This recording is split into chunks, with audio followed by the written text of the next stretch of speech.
قابل قدر سامعین، السلام علیکم ورحمۃ اللہ وبرکاتہ۔ اللہ آپ کو دنیا آخرت کی وہ ساری سعادتیں اور خوشیاں نصیب فرمائے جو اللہ سبحانہ و تعالیٰ اپنے نیک بندوں کے لیے رکھتے ہیں۔ فرمایا ہم جس موضوع پہ آج بات کریں گے وہ ہے نظر کا لگنا۔ نظر برحق ہے، اور نظر کا لگنا کس طرح ہوتا ہے اور اس کی کون کون سی وجوہات ہوتی ہیں۔ ویڈیو شروع کرنے سے پہلے اگر آپ نے چینل کو سبسکرائب نہیں کیا تو چینل کو سبسکرائب کر لیں، بیل آئیکن کے بٹن کو دبا دیں تاکہ آئندہ ویڈیو آنے والی میری آپ تک پہنچتی رہے، اور ساتھیوں سے شیئر بھی لازمی کریں اس نیت سے کہ امت مسلمہ تکلیفوں اور پریشانیوں سے بچ جائے۔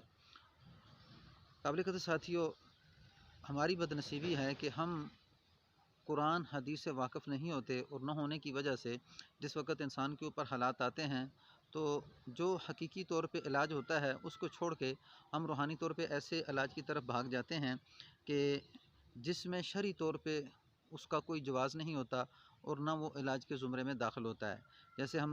جیسے ہی کسی مصیبت کے اندر پھنس چکے، پریشانی کے اندر پھنس چکے، تو پھر ہم کوئی نہ کوئی سہارا ڈھونڈتے ہیں۔ تو ہم نظر کے بارے میں بات کریں گے کہ نظر کا لگنا حق ہے، اور نظر انسان کی کیسے لگتی ہے۔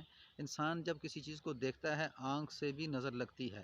زبان، جب کسی انسان کی زبان سے کوئی الفاظ نکلتے ہیں، بولتے ہیں کسی کے لیے، تو فرمایا اس کی زبان سے الفاظ اس سے بھی دوسرے انسان کو نظر لگ جاتی ہے۔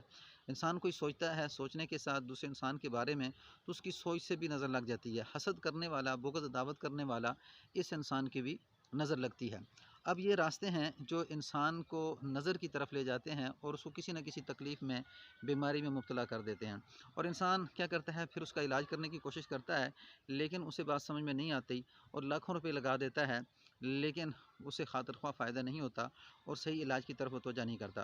اور میں نظر کس وقت لگتی ہے، جب بھی کسی کو دیکھو اور ماشاءاللہ بارک اللہ کی دعا دو، وہ آپ کا اپنا ہے یا پرایا ہے، یعنی کسی بھی نیج میں آپ کو اس کے ساتھ تعلق ہے، جب بھی کسی کے کمال کو دیکھو، جمال کو دیکھو، کسی سے انس محبت ہو، تو اس کے بارے میں کچھ چیز اس کو دیکھو کہ وہ کوئی کام کر رہا ہے یا کسی چیز میں مبتلا ہے، تو آپ کو اچھا لگا تو آپ نے فوراً اس کے لیے ماشاءاللہ بارک اللہ کی دعا دینی ہے۔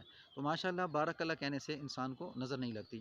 حدیث کا مفہوم ہے، فرمایا کہ حضور صلی اللہ علیہ وسلم فرمایا میری آدھی امت نظر کی وجہ سے قبر میں چلی جائے گی، میری آدھی امت نظر کی وجہ سے قبر میں چلی جائے گی۔ اور پھر ایک حدیث ہے کہ نظر انسان کو قبر تک اور اونٹ کو ہنڈی تک پہنچا دیتی ہے، یعنی جوان انسان اچھا بھلا ٹھیک ٹھاک ہے، لیکن جیسے ہی نظر لگی اس نظر کی وجہ سے یہ انسان قبر میں چلا گیا، اور اونٹ کو نظر لگی اور وہ نظر لگنے کی وجہ سے چھری کے نیچے آ گیا اور ذبح کر کے اسے دیگ میں پکا ڈالا۔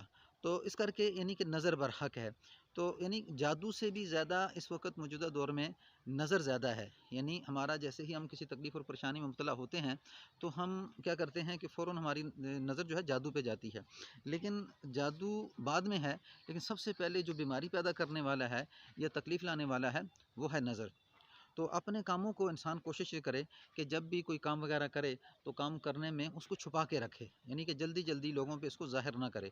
اگر ہم لوگ ظاہر کریں گے تو فوراً اس کام میں رکاوٹ آ جاتی ہے، یعنی کسی نہ کسی وجہ سے وہ تو کسی معاملات میں نظر کا شکار ہو جاتا ہے۔ اور کیوں کہ نظر جو ہے یہ حق اور سچ ہے۔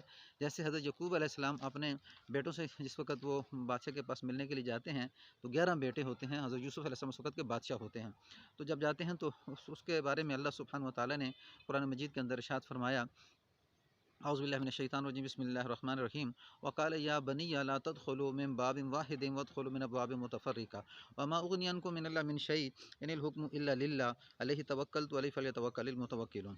فرمایا کہ اے میرے بیٹو کہ جس وقت تم داخل ہونے لگو تو علیحدہ علیحدہ جدا جدا ہو کے داخل ہونا، کہیں ایسا نہ ہو کہ تمہیں نظر لگ جائے۔ یعنی اب یہ نظر کے بارے میں بتایا کہ اب یہ نظر برحق ہے، اور حضرت یعقوب علیہ السلام اپنے بیٹوں کو نصیحت کرتے ہیں، اور یہ قرآن پاک کی آیت ہے۔ تو اس کر کے نظر کا لگنا برحق ہے۔ اور پھر قرآن پاک کے اندر سورۃ الفلق کے اندر ہے، وَمِن شَرِّ حاسد اذا حسد وَمِن شَرِّ النفاثات فی العقد، اے اللہ حسد کرنے والے کے شر سے میں تیری پناہ مانگتا ہوں۔ یعنی جس وقت انسان حسد کرتا ہے تو اس حسد کی وجہ سے انسان کو نظر لگتی ہے۔ تو آپ صلی اللہ علیہ وسلم نے فرمایا کہ اپنے گھر میں اپنے بچوں کو اور جانوروں کو جس وقت مغرب کی نماز اذان ہو جائے تو اپنے بچوں کو باہر نہ نکالو، اپنے جانوروں کو نہ نکالو، کہیں وہ کسی تکلیف میں مبتلا نہ ہو جائیں۔ یعنی نظر شیطان کی بھی لگتی ہے، یعنی جن کی بھی لگتی ہے، اور انسان کی بھی لگتی ہے۔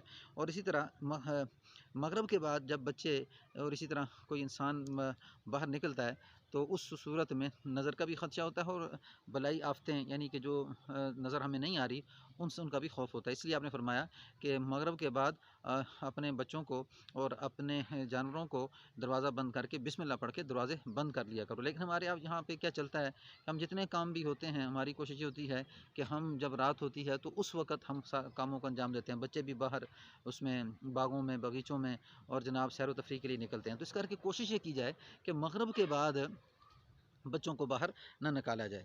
تو یہ تھی نظر لگنے میں. پھر اس کے بعد جس وقت ہم علاج کے لیے جاتے ہیں تو وہ لوگ دھاگا باندھ دیتے ہیں. جیسے ہم کاہن نجومی کے پاس جاتے ہیں وہ کہتا ہے جی فلاں اس طرح. تو نظر کی علامتیں ہوتی ہیں کہ جس انسان کو نظر لگتی ہے وہ اکثر خواب میں گرتا ہوا دیکھتا ہے اپنے آپ کو, یا اس سے کوئی ہاتھ سے چیز گر جاتی ہے. یعنی کسی چیز کا گرنا اس بات کی علامت ہوتی ہے خواب میں کہ وہ اس آدمی کو نظر لگی. اور اچانک بیماری کا آنا یہ نظر کی علامتیں ہوتی ہیں. اللہ آپ کو جزائے خیر دے. السلام علیکم ورحمۃ اللہ وبرکاتہ.